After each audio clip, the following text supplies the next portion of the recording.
आज हम बात करते हैं इकोलॉजी एंड इकोसिस्टम। इकोलॉजी की बात करें तो ecology it is a branch of biology, जिसमें कि हम बायोटिक एंड एबायोटिक कंपोनेंट के बारे में स्टडी करते हैं, इनके इम्पोर्टेंस को देखते हैं, रोल्स को देखते हैं एंड डिसएडवांटेज को देखते हैं and study of interaction between the biotic and abiotic component and relationship of biotic and abiotic component. And ecology define the relationship between the organism and their environment and interacting with their surrounding. हम इनके interaction की study करते हैं, जैसे कि जो bio component है उनका इंटरेक्शन किस किस के साथ है वो हम स्टडी करते हैं, क्या क्या उनका इंटरेक्शन रहेगा और क्या उनके इम्पोर्टेंस रहेंगे, क्या उनके डिसएडवांटेज रहेंगे। जैसे कि अगर हम सराउंडिंग की बात करें तो सराउंडिंग में हमारे प्लांट होते हैं, एनिमल्स होते हैं और माइक्रो ऑर्गेनिज्म होते हैं। इन सब के इंटरेक्शन की हम स्टडी किसमें करते हैं? इकोलॉजी में। तो इकोलॉजी में हम इनके इंटरेक्शन की स्टडी करेंगे। तो जैसे कि अगर हम इंटरेक्शन की बात करें तो ह्यूमन इंटरेक्शन टू एनिमल और एनिमल इंटरेक्शन टू ह्यूमन, और एनिमल से हम मिल्क भी प्राप्त करते हैं, तो एनिमल का जो रोल है इम्पोर्टेंस वो फूड चेन में भी है एंड जो प्लांट होते हैं उनका भी फूड चेन में रोल रहता है। और animal interaction to plant, forest and natural resources and human interaction to plant and flower. Human का इंटरेक्शन फ्लावर से भी होता है, वर्शिप में भी फ्लावर यूज किए जाते हैं। और human interaction natural resources, natural resources से ह्यूमन का इंटरेक्शन रहता है, उनके बारे में स्टडी करते हैं कि जो बायोटिक एंड एबायोटिक कंपोनेंट हैं उनके क्या इम्पोर्टेंस हैं, क्या उनके डिसएडवांटेज हैं और कैसे एक दूसरे के साथ इंटरेक्ट करते हैं। ये सब हम स्टडी किसमें करते हैं? इकोलॉजी में। Introduction of ecology. इकोलॉजी की अगर हम इंट्रोडक्शन की बात करें तो ecology define the relationship between the organism and their environment and interacting with their surrounding, and ecology is a branch of biology. जैसे कि अगर कोई सा इस इंसेक्ट है, वो इंसेक्ट है और वो इंसेक्ट किस किस के साथ इंटरेक्ट करेगा, जैसे इंसेक्ट इंटरेक्ट करता है plant, animal, soil, air, water. तो इनके इंटरेक्शन की जो स्टडी हम करते हैं वो इकोलॉजिकल स्टडी कहलाती है। इकोसिस्टम की अगर हम बात करें तो ecosystem is a self regulating group, जिसमें कि जो बायोटिक कंपोनेंट हैं वो इंटरेक्ट करते हैं abiotic component. Ecosystem is an integrated unit. Ecosystem क्या है? एक इंटीग्रेटेड यूनिट है जिसमें कि जो इंटरेक्शन है, जो जैसे कि plant and animals and micro organism हैं, उनका जो इंटरेक्शन है वो एबायोटिक कंपोनेंट्स के साथ होता है, या फिर कह सकते हैं जो प्लांट हैं, एनिमल हैं एंड माइक्रो ऑर्गेनिज्म हैं, उनका जो सर्वाइवल है वो डिपेंड करता है maintenance and regulation of biotic and abiotic structure and function. या फिर कह सकते हैं an ecosystem is an integrated unit consisting of interacting plants, animal and microorganism whose survival depend upon the maintenance and regulation of their biotic and abiotic structure and function. Structural features of ecosystem। अगर हम structural features of ecosystem की बात करें तो ये consist करता है biotic structure and abiotic structure. तो सबसे पहले हम बात करते हैं biotic structure. Number A biotic structure, जिसमें कि नंबर 1 प्रोड्यूसर, इसमें प्लांट आते हैं और सम माइक्रो ऑर्गेनिज्म। प्लांट की अगर हम बात करें तो ये अपने भोजन का निर्माण with the help of carbon dioxide and photosynthesis से करते हैं। और सम माइक्रो ऑर्गेनिज्म की अगर हम बात करें तो जो माइक्रो ऑर्गेनिज्म हैं वो अपने भोजन का निर्माण by the help of oxidation of certain chemicals in the absence of sunlight. ये अपने भोजन का निर्माण सर्टेन केमिकल से करते हैं by oxidation process in absence of sunlight. Number 2, consumers.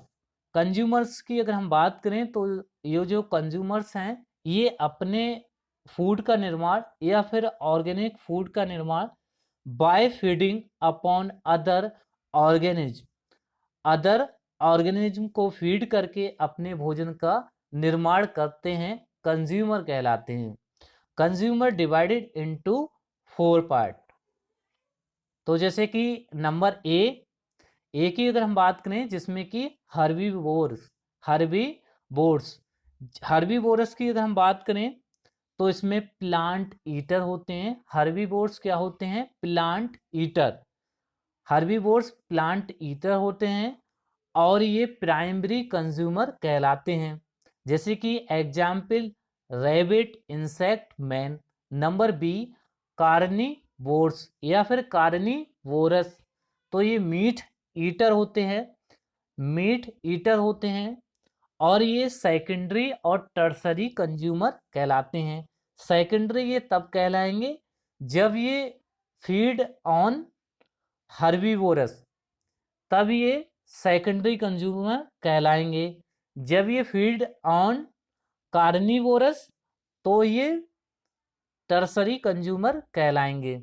Number C, omnivorous या फिर ओमनीवोर्स। ओमनीवोर्स की अगर हम बात करें तो ये प्लांट एंड एनिमल ईटर होते हैं, बोथ ईटर होते हैं। तो जैसे कि human, fox. Number D, detritivores, जो कि अपने भोजन का निर्माण feed by dead organism and waste, जैसे कि beetles, termites and ant and earthworm. Decomposer की अगर हम बात करें तो ये अपने भोजन का निर्माण ऑर्गेनिक कंपाउंड से को कन्वर्ट कर देते हैं इनऑर्गेनिक न्यूट्रिएंट। तो याद रखना है ये ऑर्गेनिक कंपाउंड को इनऑर्गेनिक न्यूट्रिएंट में कन्वर्ट कर देते हैं और इसमें जो डिकम्पोजर होते हैं वो virus, bacteria and fungi. Number B, abiotic structure. अगर हम एबायोटिक स्ट्रक्चर की बात करें तो इसमें नंबर 1, फिजिकल फैक्टर में sunlight, temperature, humidity and pressure. Number 2, inorganic substance की बात करें तो like carbon, nitrogen, phosphorus, potassium, hydrogen, oxygen and sulphur. Number 3, organic compound की अगर हम बात करें तो इसमें carbohydrate, proteins, lipid. Importance of ecosystem. अगर हम इकोसिस्टम के इंपोर्टेंस की बात करें तो इनका फूड चेन में इंपोर्टेंस रोल है and food web and energy flow, cycling of nutrients, primary and secondary production, ecosystem development and regulation. Division of ecosystem. अगर हम इकोसिस्टम की के डिवीजन की बात करें तो three type of organism. Number 1, producer, number 2, consumer, number 3, reducer या decomposer. तो नंबर 1, प्रोड्यूसर, जिसमें कि प्लांट एंड बैक्टीरिया आते हैं। नंबर 2, कंज्यूमर, जिसमें कि herbivorous, carnivorous, omnivorous. Number 3, reducer, जिसमें कि fungi, virus, bacteria. Food chain की अगर हम बात करें जो ईटिंग सीक्वेंस होती है हम उसे फूड चेन कहते हैं। जो ईटिंग सीक्वेंस होती है हम उसे फूड चेन कहते हैं। जैसे कि ईटिंग सीक्वेंस की अगर हम बात करें तो जैसे कि एग्जाम्पल ग्रासलैंड इकोसिस्टम। ग्रास को कौन खाता है? Grass hopper. ग्रास होपर को फ्रॉग खाता है और फ्रॉग को स्नेक खाता है और स्नेक को हॉक। और जैसे कि अगर हम पॉन्ड इकोसिस्टम की बात करें तो फाइटोप्लैंक्टन को कौन खाता है? वाटरफ्लाई। वाटरफ्लाई को स्मॉल फिश, स्मॉल फिश को big fish. Trophic structure. Trophic structure की अगर हम बात करें तो ट्रॉफिक स्ट्रक्चर डिवाइडेड इनटू 5। तो नंबर 1 ऑटोट्रॉफ्स, जिसमें कि ग्रीन प्लांट आते हैं या फिर प्लांट आते हैं और जो कि अपने भोजन का निर्माण स्वयं करते हैं with the help of carbon dioxide and photosynthesis. Herbivores. Herbivores की अगर हम बात करें तो ये फीड करते हैं, ये क्या होते हैं? प्लांट ईटर होते हैं। प्लांट ईटर में कौन आता है? प्लांट ईटर में जैसे कि insect, human. Number 3 carnivores. Carnivores की अगर हम बात करें तो इन्हें सेकेंडरी कंज्यूमर कहते हैं और टर्सरी कंज्यूमर कहते हैं। इसमें कौन आता है? जैसे कि frog, dog, cat, tiger. Number 4 omnivores. Omnivores की अगर हम बात करें तो ये eat both plant and animal. जैसे कि प्लांट एंड एनिमल की अगर हम बात करें जैसे कि fox, human. Number 5 decomposer. Decomposer की अगर हम बात करें तो ये क्या करते हैं? डेड ऑर्गेनिज्म को खाते हैं। ठीक है, डेड ऑर्गेनिज्म को खाते हैं और ये हेल्प करते हैं रिसाइकलिंग ऑफ न्यूट्रिएंट्स। तो ये रिसाइकलिंग ऑफ न्यूट्रिएंट्स में हेल्प करते हैं और इसमें कौन आता है? Bacteria and fungi and virus. तो याद रखना है। तो जैसे कि ऑटोट्रॉफ, इसमें प्लांट, हर्बीवोरस, इसमें जो हर्बीवोर्स होते हैं वो कौन होते हैं? प्लांट ईटर और उन्हें प्राइमरी कंज्यूमर कहते हैं। कार्निवोर्स कौन होते हैं? मीट ईटर, उन्हें क्या कहते हैं? सेकेंडरी एंड टर्सरी कंज्यूमर कहते हैं। ओमनीवोर्स क्या होते हैं? Both plant and animal. And number 5 decomposer, जो कि डेड ऑर्गेनिज्म को खाते हैं और हेल्प करते हैं रिसाइकलिंग ऑफ न्यूट्रिएंट्स जैसे कि bacteria and fungi. Food web. Food web की अगर हम बात करें तो जो नेटवर्क ऑफ फूड चेन, जो फूड चेन का नेटवर्क है हम उसे फूड वेब कहते हैं। जैसे कि different type of organism are connected at different trophic level. जो डिफरेंट टाइप के ऑर्गेनिज्म हैं वो कनेक्टेड हैं डिफरेंट ट्रॉफिक लेवल। जैसे कि ट्रॉफिक लेवल की बात करें तो एक ट्रॉफिक लेवल से दूसरे ट्रॉफिक लेवल में जो एनर्जी का फ्लो होता है तो 50% ही एनर्जी का फ्लो होता है। जैसे कि कोई भी ट्रॉफिक लेवल है उसमें एनर्जी 100% है, तो अगर वो दूसरे ट्रॉफिक लेवल में एनर्जी का ट्रांसफर होगा तो उसमें से 50% ही एनर्जी का ट्रांसफर होगा, 50%। Significance of food chain and food web. अगर हम इसके इम्पोर्टेंस की बात करें तो इसका जो इम्पोर्टेंस रोल है, इम्पोर्टेंस फंक्शन है of energy flow and nutrient cycling and maintaining and regulating the population size of different animal. और ये इकोलॉजी, जो इकोलॉजिकल सिस्टम है उसमें एक बैलेंस बनाए रखने का काम काम करती है फूड वेब। तो याद रखना है फूड वेब क्या है? एक network of food chain, food chain का नेटवर्क है और जिसमें जो डिफरेंट टाइप ऑफ ऑर्गेनिज्म होते हैं वो कनेक्टेड हैं डिफरेंट ट्रॉफिक लेवल। इनका इम्पोर्टेंस की अगर हम बात करें तो इनका इम्पोर्टेंट है, जो रोल है फंक्शन ऑफ एनर्जी फ्लो। ठीक है, importance function of energy flow. Structure of ecosystem. Structure of ecosystem की बात करें तो इसमें देखते हैं description of the species of organism that are present including information on their life history, population and distribution in space. हम जो ecosystem है उसमें स्पीसीज को देखते हैं, नंबर ऑफ स्पीसीज कितनी हैं बायोमास कितना है, लाइफ स्टोरीज उनकी देखते हैं, एंड डिस्ट्रीब्यूशन देखते हैं, डिस्ट्रीब्यूशन ऑफ स्पेस का डिस्ट्रीब्यूशन देखते हैं। तो हम किसमें देखते हैं, स्ट्रक्चर ऑफ इकोसिस्टम। और structure of ecosystem it also include information of non living things like range of climate. Structural point of view से की अगर हम बात करें तो ecosystem consist of two basic component. तो number 1 abiotic substance.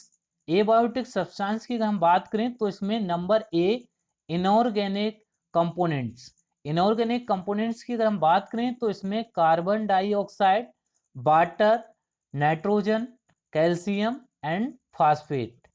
Number B organic components की अगर हम बात करें तो इसमें proteins, carbohydrate, lipid, amino acid. Number C climate, temperature, light, soil, E T C. Biotic substance, अगर हम बायोटिक सब्सटेंस की बात करें तो इसमें number A autotrophic component, autotrophic component of producer. तो ऑटोट्रोफिक कंपोनेंट में ग्रीन प्लांट आ जाते हैं या फिर प्लांट आ जाते हैं, और ये अपने भोजन का निर्माण स्वयं करते हैं, फोटोसिंथेटिक या फोटोसिंथेसिस के थ्रू करते हैं। इसमें सम माइक्रो ऑर्गेनिज्म होते हैं। And number B heterotrophic component की अगर हम बात करें तो इसमें नंबर 1 माइक्रो कंज्यूमर, जिसमें कि हर्बीवोर्स, कार्निवोर्स।